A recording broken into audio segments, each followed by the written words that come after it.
Good morning students. Class 10th में क्षितिज काव्यखंड में आज हम उत्साह विषय का अध्ययन करेंगे, जिसके कवि हैं सूर्यकांत त्रिपाठी निराला। सूर्यकांत त्रिपाठी निराला छायावादी कवि हैं। छायावादी कवि वो होते हैं जो प्रगति से संबंधित रचनाओं को लिखते हैं। तो सूर्यकांत त्रिपाठी निराला नाम से कवि को संबोधित किया जाता है। तो निराला जी का पूरा नाम क्या हुआ? सूर्यकांत त्रिपाठी निराला। तो सूर्यकांत त्रिपाठी निराला छायावादी कवियों में गिने जाते हैं। इन्होंने अपनी सारी रचनाएं प्रकृति से संबंधित लिखी हैं और आज का विषय है उत्साह। इसमें कवि ने उत्साह बादल के माध्यम से बादलों का आह्वान किया है, पुकारा है, उनको बुलाया है। तो उत्साह का अर्थ है जोश, यानी हम किसी कार्य को करने के लिए हमारे अंदर क्या होता है, जोश की आवश्यकता होती है।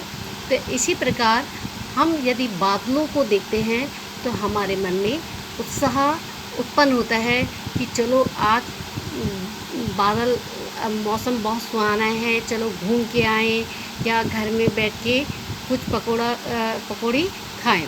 तो इस प्रकार से क्या है, हमारे मन में उत्साह होता है कि अब बादलों को देखकर। इसी प्रकार बादलों को देखकर किसान लोग जो हैं खुश होते हैं कि बारिश होगी तो हमारे क्या होगी, खेती बहुत अच्छी होगी। तो इस प्रकार उत्साह का अर्थ हुआ जोश। तो आइए अब हम इस जो कविता है तो उसका हम अध्ययन करते हैं।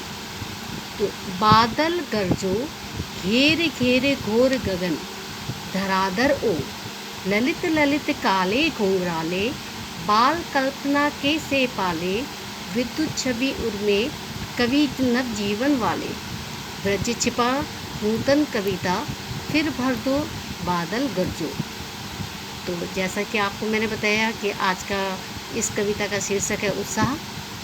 तो कवि सूर्यकांत त्रिपाठी निराला जी बादलों को आह्वान कर रहे हैं कि बादल गरजो, यानी तुम जोर से गर्जना करके पहले गर्जना करो, जिससे कि सब लोग क्या हो जाए,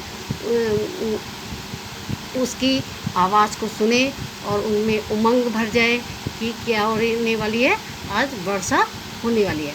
तो वो कह रहे हैं कि हे बादल जोर से गरजो, घेर घेर घोर गगन धराधर ओ, यानी घेर घेर माने चारों तरफ से छा जाओ, यानी चारों तरफ से क्या है, चारों तरफ से घेर कर घोर गगन मिस आकाश में। तो यहाँ पे गगन मिस आकाश, यदि हम इसका पर्यायवाची लेंगे तो होगा नभ व्योम। तो गगन का पर्यायवाची नभ व्योम। धराधर मिस बादल, धराधर का अर्थ क्या हुआ, बादल।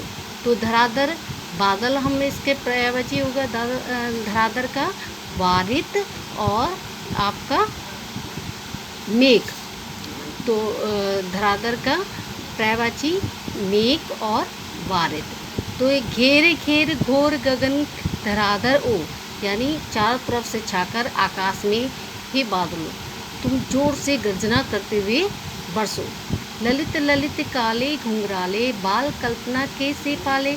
ललित ललित में होता है सुंदर, सुंदर सुंदर या काले घुंघराले। और तुम्हारी जो बादल हैं वो किस प्रकार से लग रहे हैं, उनके सुंदर सुंदर काले घुंघराले, काले घुंघराले यानी काले बालों के समान। बाल कल्पना के से पाले, बाल कल्पना यानी बच्चे के मन में जैसे जिस प्रकार की कल्पना आती हैं और जाती हैं, बाल कल्पना के समान जो है सुंदर सुंदर काले घुंघराले से प्रतीत होते हो। विद्युत छवि उर्मे कवि नव जीवन वाले।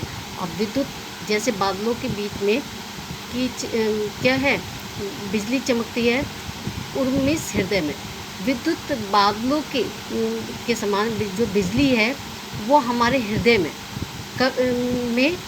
कवि नवजीवन वाले, कवि नवजीवन वाले। और जो बादलों की गर्जना करते हुए बरसों और सुंदर सुंदर क्या है, काले घुंघराले से बच्चों की कल्पना के समान से प्रतीत होते हो और बिजली की चमक से हमारे हृदय में क्या है, नव जीवन और कविताओं और कवियों को नव जीवन यानी नव जीवन देने वाले हो, यानी उनमें एक जोश भर देने वाले, जिससे कि वो एक नई कविता की रचना कर सके।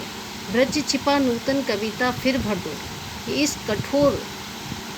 कठोर हृदय में इस नई कविता से एक फिर से अपनी गर्जना करते हुए एक क्या कर दो, पूरी की पूरी एक नूतन कविता भर दो, एक नई कविता की एक रचना कर दो।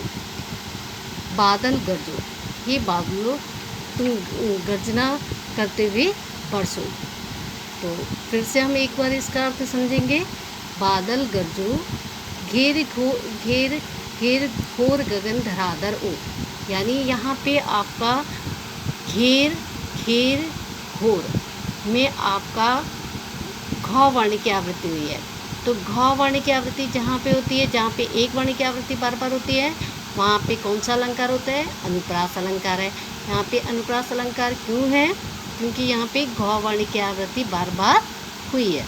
तो यहाँ पे कौन सा अलंकार हो गया आपका, अनुप्रास अलंकार। गगन का पर्यायवाची व्योम और आकाश। धराधर में बादल, बादल का पर्यायवाची मेघ और व्योम, मेघ और वारिद। तो धराधर का पर्यायवाची मेघ और वारिद। तो यहाँ पे घेर घोर में आपका अनुप्रास अलंकार है, यानी चारों तरफ से क्या है, आकाश में छाकर क्या जोर से गर्जना करते हुए ये बादल बरसो। ललित काले घुंघराले, और किसके समान प्रतीत हो रहे, सुंदर सुंदर काले घुंघराले, बच्चे की कल्पना, बच्चे की जैसे बच्चे के अंदर जो कल्पना होती है उसके समान तुम ऐसे प्रतीत हो रहे हो। विद्युत छवि उर्मे, जैसे बादलों के बीच में क्या बिजली चमकती है, उसी प्रकार से उस बिजली की चमक से की गर्जना करते हुए तुम कवि के मन में एक नव जीवन देने वाले हो और कठोर हृदय में एक अपने उत्साह से एक नवीन कविता का संचार करने वाले हो। फिर भर दो बादल गरजो, और फिर क्या है, जोर से बादल गरजो, और क्या है, जिससे कि पूरी जो धरती है उसमें नई क्रांति आ सके और उनमें क्या है, एक जोश भर जाए। तो नेक्स्ट वीडियो में आप इसके आगे का, इस कविता के आगे का अंश पढ़ेंगे।